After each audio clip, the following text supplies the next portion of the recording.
Guys, what's up? It's Matt with 86 Gaming, and I reviewed the ASUS Aspire E5 series not too long ago, the Newegg exclusive one. You might have seen that, you might not have, oh well.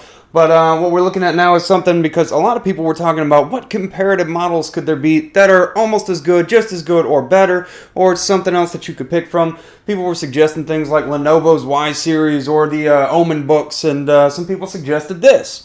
And when I got to looking at this, I followed it for a while, and I saw that the price was consistently about $650. So, of course, while I'm reviewing something, what happens? The price changes. When I got this to review, and before I considered doing any kind of review on it, $650 was the price that it was. And while it's gone up a little bit to about $740, I still think that that's really good because you get a lot of hardware with some lateral differences in there from the prior that I've reviewed. But I think that this really does compete on a more budget level, and I'm happy to take a look at it.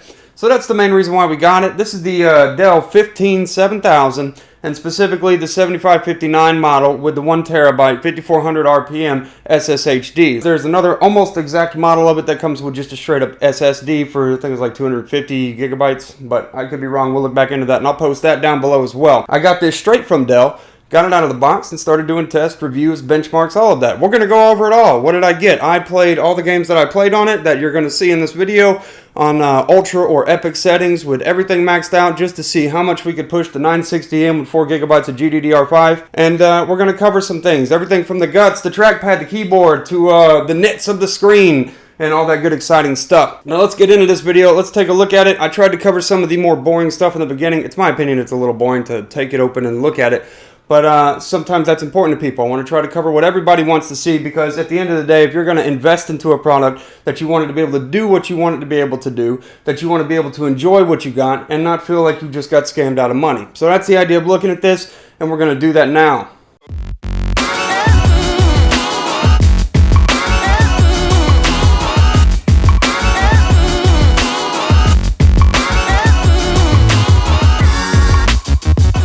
This laptop just feels more like a gaming laptop, and while Dell owns Alienware, they also try to keep some lower price, more budget-oriented laptops out there for our market, and this is one of them. This is the 15-7000, and in a second we'll pop open the hood and take a look at that.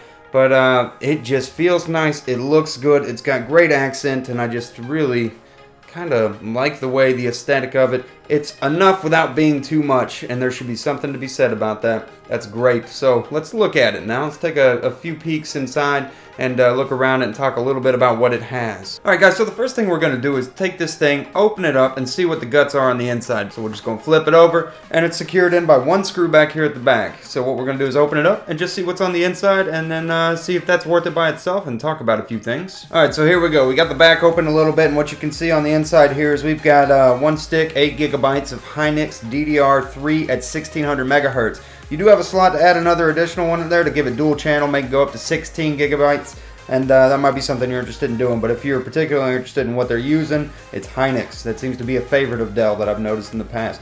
We also have a Seagate SSHD, that solid state hybrid drive. It's really a HDD hard disk drive with 8 gigabyte of NAND flash that has the ability to learn what it does. So that's something that's interesting there. It won't be as fast as an SSD, for instance, but it'll be pretty decent. It does have 5400 RPM arms that read, and that's pretty standard, but it'll be a little faster than just an HDD. Something to consider if you're interested in that. There's not a whole lot you can do on the inside of this, where in some of the other ones like the Acer, we have 2 additional ways to storage. You could add an optical drive in there. This one's just pretty much as is. You can add some extra RAM and change your hard drive if you wanted to, but for the most part, that's how it's going to be. So overall, not too impressive. 1600 megahertz of DDR3. I would have liked to have seen some DDR4 goes up 2133 or greater.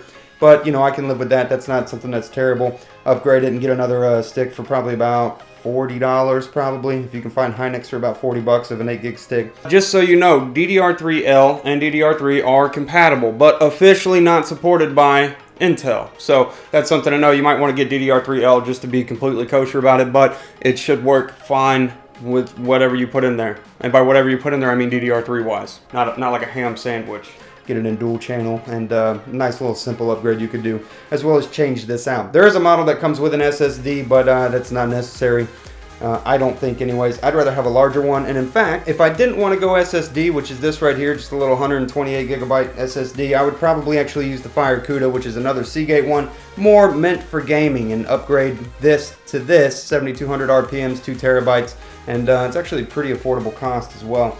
So that'd probably make it or give me the edge of a little bit more speed than I wanted to. Of course, I'd be reinstalling Windows and having to go through all that headache as well. But let's take some other looks at it, see what else we have to look at here. So here on the side, we have an SD card reader, USB 3.0, HDMI out, Ethernet plug-in. Let's flip it around and check out the other side. Now on this side right here, of course, we've got the big vent for the nice heat that it gives off. We've got 2 more USB 3.0s and an audio in jack, as well as where you plug into power charge.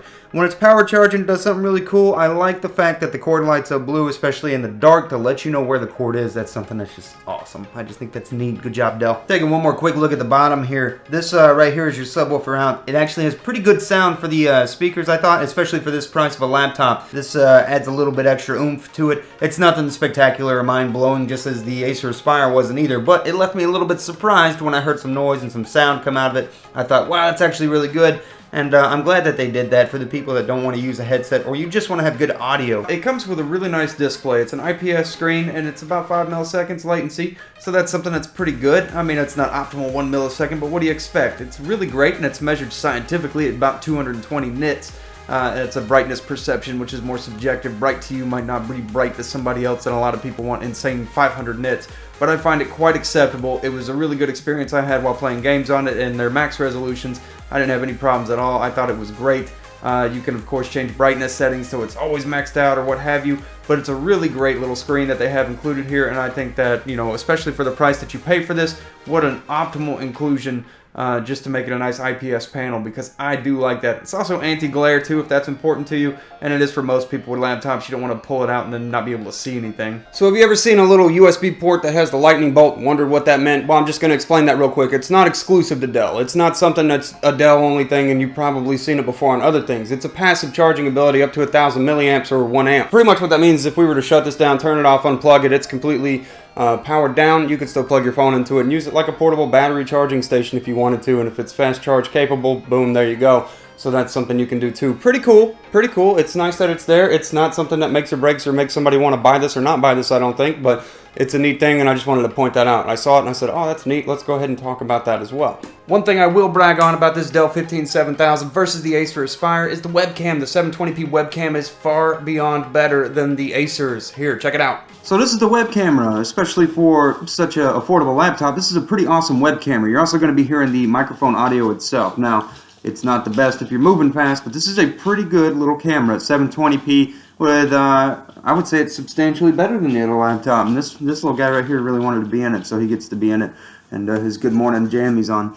But anyways, guys, this is just a quick look at the webcam, and with indoor ambient light, this far exceeds the Acer one that I reviewed not too long ago. And I think that this is a great little web camera. If you needed to do something like a business meeting, then you're getting a really good image out of it at least. What about that keyboard and trackpad though? It's a chiclet style keyboard, and it's a pretty nice one. Out of all the laptops I've tried over time, including 4 of them that I have just laying around, that's probably my favorite. One of the things that's all the rage for everybody though is the fact that it's backlit. Everyone wants a backlit keyboard. I mean, that's like the thing. If you don't have a backlit keyboard, who are you? What are you doing?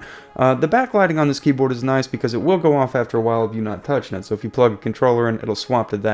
The mouse pad is one of the most responsive mouse pads I've used. With a light tapping, you get almost this tactile bump, even if you're not pushing. Like if you just tap on it, you can feel the vibration in your finger, and that's just cool. So this laptop really kind of surprised me. It performed exceptionally well with really modest numbers for what you pay for, and I like that about this.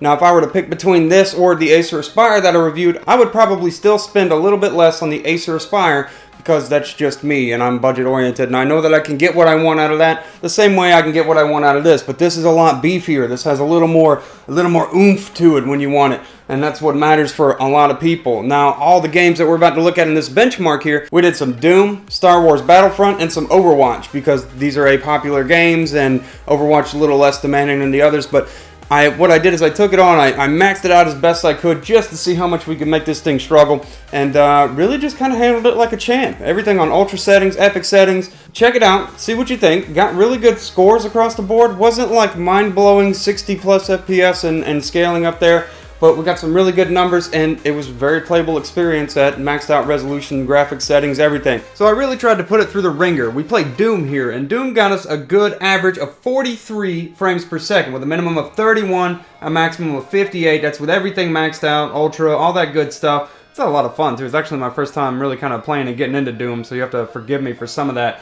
The next game that we're going to be taking a look at is Overwatch, and it should splice in right now. Woo! This is Overwatch with everything on epic settings, and what I was able to achieve with this was 53 frames per second on average with a minimum of 42, a maximum of 70. And that's Overwatch, and it ended up playing pretty well, so I was pretty happy about that. Star Wars Battlefront here with everything maxed out gave me an average frame rate of 44. With 37 the minimum and 54 the maximum with, just like I said, all settings cranked up. Look out, Mr. Stormtrooper! Covering temperatures real quick, I left it on a loop on Heaven for about 2 hours, and I didn't get more than 64 degrees Celsius. That is perfectly acceptable to me. 100% perfectly acceptable to me. That's about 147 degrees Fahrenheit, and that sounds hot, but 64 degrees Celsius for a graphics chip, that's great, that's fine, especially because it's in a laptop like this. I was expecting it to be much worse. The Acer definitely got a little bit hotter and a little more noticeably hotter than this did, but perfectly acceptable temperatures, I thought, with it just running and trying to crank it out. I turned tessellation way up if you've ever used the benchmark Heaven before, just to try to make it, you know, really churn. But it hit 64, didn't go any bit higher. It stayed at 64, would go back down to 62, climb back 64. And how many times do you want to hear me say 60-something here in a row? But very good performance with that. I was thoroughly satisfied with those temperatures. So a quick recap on some of what this has. It has the i5 6300 HQ. That's a quad-core mobile processor. It's really good. It's 2.3 and at max turbo frequency at 3.2. So 2.3, 3.2, it's easy to remember. It's kind of like one of those word games. Anyways, you've got 8 gigs of Hynix, 1600 megahertz DDR3L. Which you should theoretically be able to replace with any DDR3, but I'd recommend going DDR3L. Just match the stick that's in there. It's just going to be the same price. You've got the GTX 960M with 4 gigabytes of GDDR5, and it trucks. It's very nice. That thing's just hitting the graphics as best it can for such a low price gaming laptop. And we've got 1 terabyte SSHD, solid state hybrid drive storage. It's got a really nice trackpad, ultra sensitivity. I really like the tactile bump that it has. Like whether you're actually pushing it down or not, I like the fact that I can feel it sort of vibrating. I don't know if that makes sense. It sounds weird to say. Feel it vibrate in the finger. And nice chiclet keyboard. It's got great depression actuation on the keyboard. I like it probably better than a lot of the ones I've used in the past. I love the cable with the blue light on it because there's nothing worse than when it's dark at night and you're just like, well, obviously it's dark at night, but when you're like, Where's this cord? I need to plug this in. I'm about to lose this spreadsheet or whatever you do in bed with your laptop. I don't want to know. Don't tell me. But to be able to look down and find that, be able to plug it in real quick, and that's just cool. I mean, once again, I'm sure it's not exclusive to Dell either, but that's neat that it does that. I like the way that it looks. I love the red accent. I love everything about it. It feels like you're touching a stealth plane when you're touching it. It's really hefty. Good weight to it. While at the same time, I guess that's a little heavy for some people. If you have any questions about it, post them down below. I'll do my best to answer them if I can. I'm pretty good about getting back with you guys. If you have any criticisms, post them down below, and I'll be sure and come after you with a rake and or a shovel. Shovel probably better. No, I'm just kidding. But anyways, guys, you have a great day, night, whatever it is. Like it if you like it, dislike it if you didn't like it. I'll see you in the next videos that I do. Get in touch with me somehow if you want. Hit me up on Twitter if you want to talk. I've got, you know, a couple people that do that, and I enjoy that. I have fun with that. So you guys take care. Have a great day, night, whatever it is.